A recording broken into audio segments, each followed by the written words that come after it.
for keeping a date with us, and a warm welcome to you wherever it is you're reaching us from around the world. This is Enterprise Morning, reaching you from Enterprise Television from the economic capital of Nigeria, Lagos. My name is Henry Igwebiki. Today we'll be starting off as usual with everything coming from the newspapers, and right after that will be a selected story, of course, where we have conversation also for today. But please do well to be part of what we do. You can always find and reach us at enterprisetvnews.com. You may equally like, comment, and follow us on all our social media platforms at Enterprise TV7. We have today in the studios Emeka Madunago, journalist, public affairs analyst, to see through all that we have. Good morning, Emeka. Hello, welcome. My pleasure. To Enterprise Morning today. All right, let's start off today with the first daily comment from our desk, and it's from the Punch newspaper. And on the very top strip, we have a litany of stories here. Transporters NLC chapter TUC reject highway tolling, and I believe that should be the Abuja Makurdi road that's been built. It's been tolled right about now, and Nigerians are not really satisfied with the move from the government. And also from the top strip of the same newspaper, cessation. Nigeria didn't learn from civil war, says Dogara. We do not know the perspective he is speaking from, but of course, if you want to know more, you can go get the Punch newspaper on page 20. And on the bottom strip here, we have Edo Tribunal. INEC lists 5 witnesses over government or governor's poll.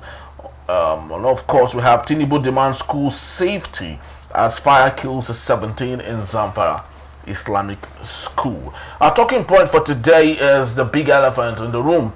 54 trillion naira budget of 2025. Experts divided over raise. Federal government adds 4.5 trillion in our Greek infrastructure funds. That's what they say. Then we have a right here. President submits reviewed budget MTEF to NAS. Federal government votes more funds for BOI and others. Emeka Madunago, speak to us on the implication of this, especially as it pertains what used to be and what it is now.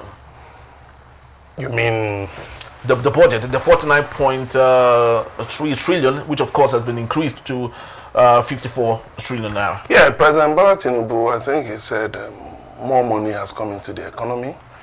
Well, but for me, the Nigerian budget has remained a bazaar allocation. When you mean bazaar? Yes, you just take items. We are going to buy a spoon. We'll buy cutlery.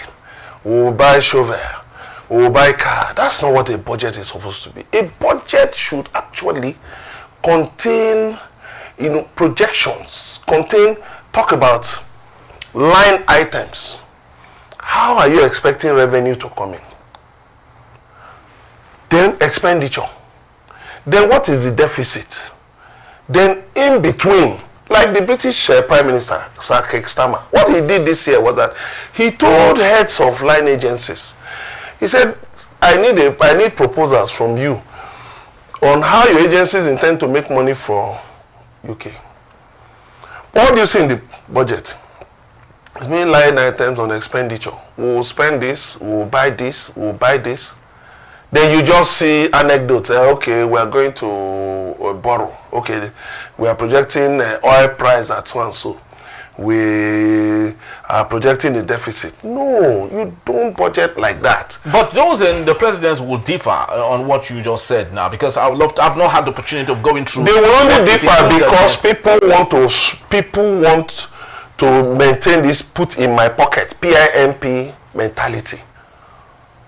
It is not budgeting. In financial accounting, you cannot sustain deficit budgeting. Were we not saying in the past that they should be careful about borrowing? They said no, our GDP, debt to GDP is still okay. Then it was 35%. What is it now? It's inching up. Now the Minister of Finance has said that okay, they are looking at stopping, reducing borrowing. Borrowing cannot lead you to prosperity.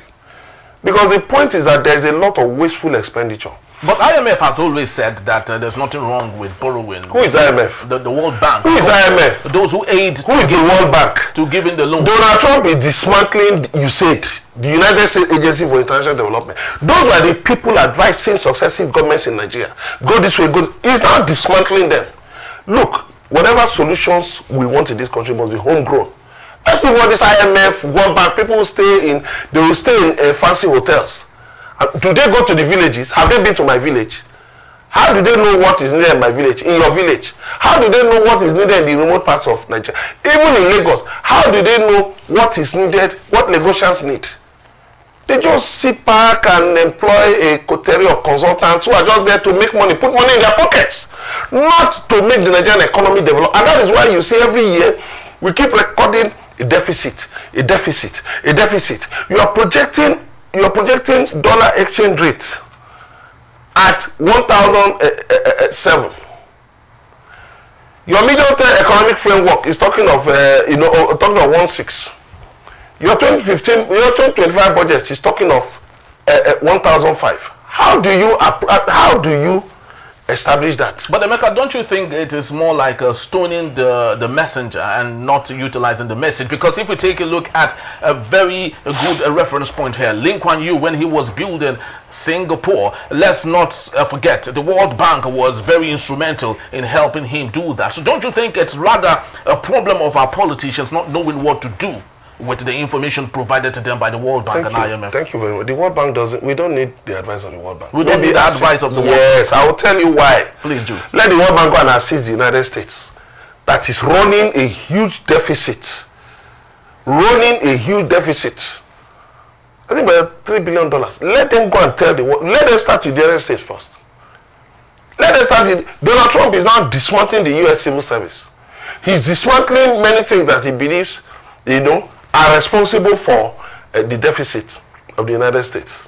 Let them go and advise the United States first, because they are Bretton Woods institutions. They came from there. I'm not discounting advice from them, but what I'm saying is that they should not hold such. They should not have such a hold on us that as if we cannot think.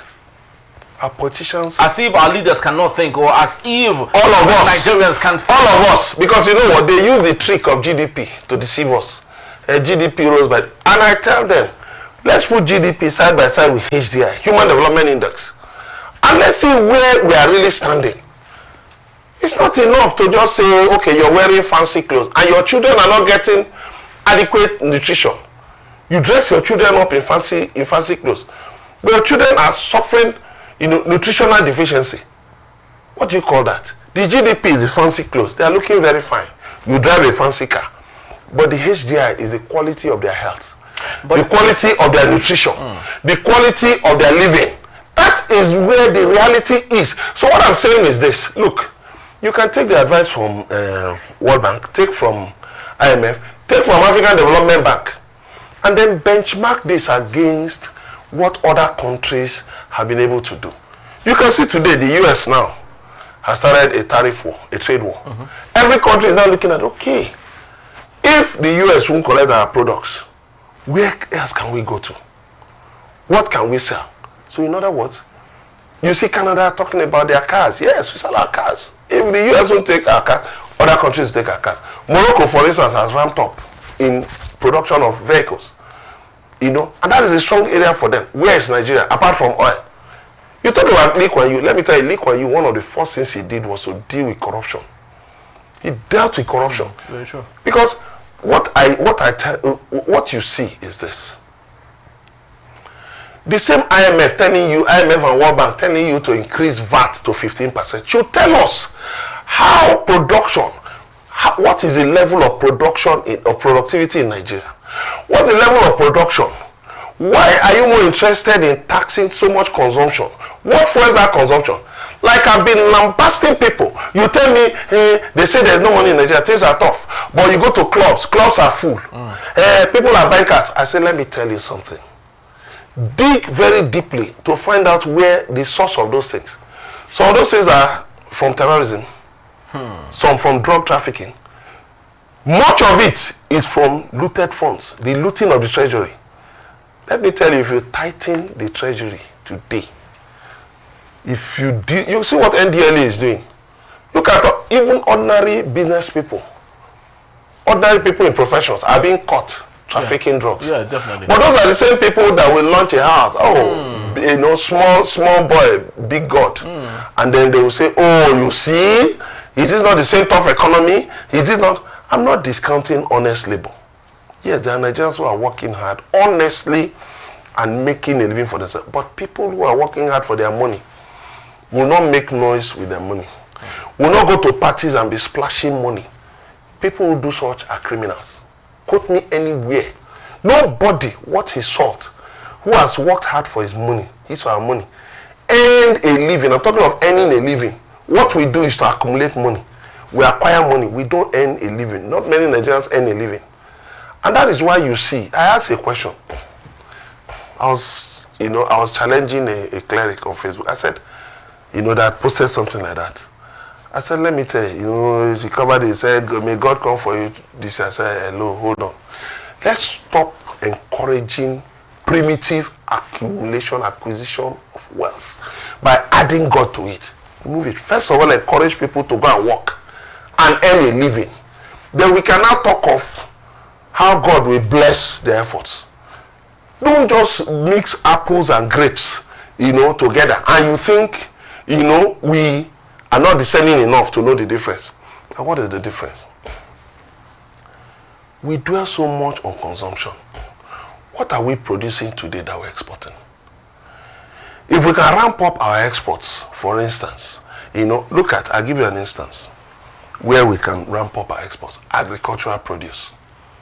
China today has 200,000 acres of farmland in the United States, to boost supply of agricultural products to their country because of their huge population.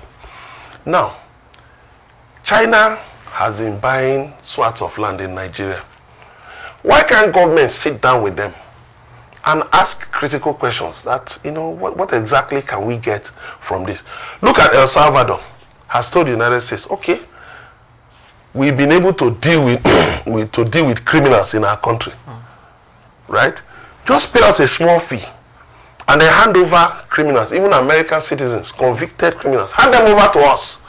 We'll put them in jail. And you pay? No, and you will pay. It may be a small fee to the United States, but it's a lot of money to El Salvador. Now, what are we talking about? It is quid pro quo. Like we say on this, you scratch my back, I scratch your back. So what are we offering to the international community? What are we offering? What are our bets? How are we hedging our bets? So all you are saying here is that the 54 trillion naira as made possible by President it's unrealistic. Tinubu, who is an accountant, by the way, from the Chicago. It doesn't matter what it is. It doesn't matter. He understands numbers. What is numbers? If they understood numbers, Nigeria wouldn't be like this. In every administration, you have had first-class accountants in Nigeria, first-class economists. But look at the economy. If it was about the profession, then Nigeria should be one of the richest countries in the world today. Yes, it's not about. Look, let me tell you. We put too much. We set too much score by, fanciful degrees and all of that. Oh, this person went to this university. Oh, this person went to this. What are they producing? Donald Trump doesn't go everywhere telling people I went to Wharton, an Ivy League university. He doesn't go. What he does is just lay out his policies. All right, so talking about laying out his policies, that Donald Trump, we have it here, the Daily Trust newspaper, on the bottom strip. If you take a look at it, you have it there, that world reacts to Trump's bid for U.S. to take over Gaza Strip. Of course, with his meeting with Benjamin Netanyahu yesterday, he's talked to that matter. You know how Donald Trump speaks. Sometimes you might not really understand. Was he being metaphorical with that particular matter? I think it was being more sarcastic. It's not realizable. How are you going to do that? Remove Palestinians from their homeland? Tell them to go elsewhere that you're going to rebuild Gaza. Were you the one who destroyed Gaza? You know, he's a businessman. He's a real estate mogul, so he understands. Government is not just how to take advantage. Government is not about crude mercantilism. That's what Donald Trump is pushing. Crude mercantilism. You just go uproot people from their homeland and then bring in businessmen. It will backfire. It's going to backfire. Just like when he was talking about Greenland, let's take Greenland. Let him go and try it. Let him go and try it. Then he will know that the United States has lost a lot of influence over the years. It's no longer the United States of the Cold War. A lot of things have changed. Many countries today that used to be regarded as lesser countries, they have become stronger. On which aspect now? Is it militarily or? Military, yes. France has made preparations to send troops to defend Greenland if Donald Trump tries to step into Greenland. Yes, and other countries have said they will do that. So what is the difference between what he's proposed and what Russia is doing in Ukraine? Now he has removed the United States from the United Nations Human Rights Council. Why? So that he can do what he likes. But let me tell you something. He should remember that all of these knee-jerk actions he's taking, none of these things he's doing will backfire. Because they are backed by the American Constitution.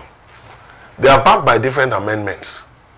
So, in other words, you cannot just on the basis of one executive order. And you mean executive orders can override some of them? Are they recognized as, because even the as US an alternative to the US Congress? They are saying no. Yeah. Let me tell you, what Donald Trump is doing is just a psychological trick.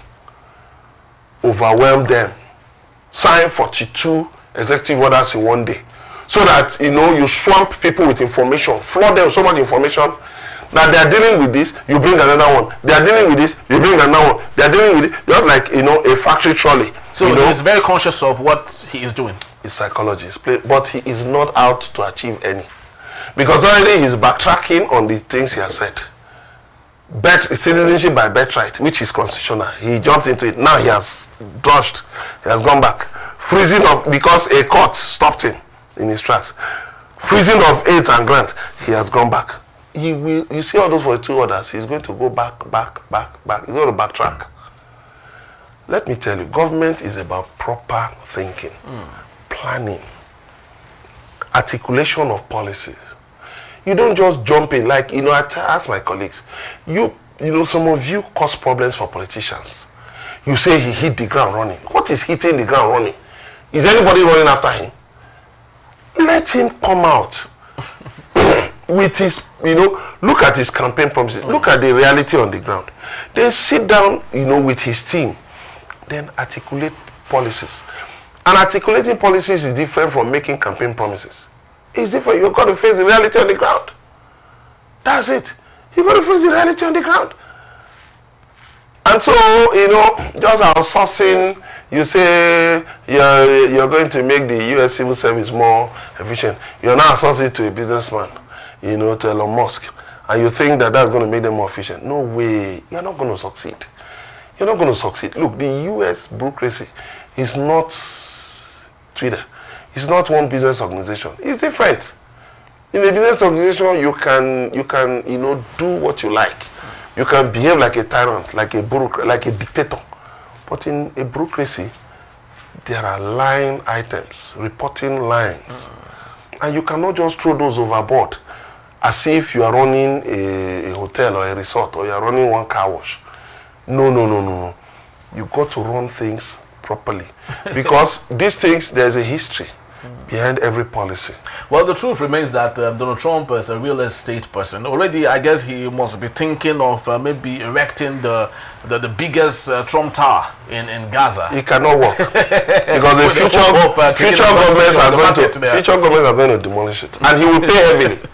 He's going to pay heavily for that. All right. Emeka, let's look at this issue just before we go. The Guardian newspaper, of course, is on the suspended Ogun monarch remanded in correctional center over assault. Emeka, speak to us on this particular issue because it's becoming very rampant in the southwest of Nigeria. A pundit actually analyzed this issue and said that the number of thugs who are currently putting on the robes of chiefs and traditional titled people is on the increase. This particular man, I had his retired police inspector, and we understand how the Nigerian police personnel behave ordinarily. Talk more of when he's given such a glorious opportunity.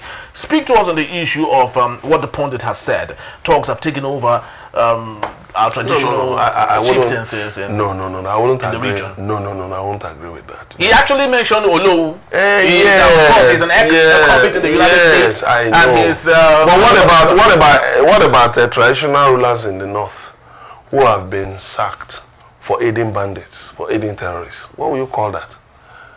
What about in the southeast? What about in the southeast? What about in the south-south? Traditional rulers who have been accused one way or the other of aiding criminality. You see, this thing is a systemic rot. It doesn't have to do with region, whether it's whatever, north, south, east, or west. It doesn't have to do with the region. The point is this: we have lost our values. We glorify the things that don't matter. As long as somebody has money, has some money.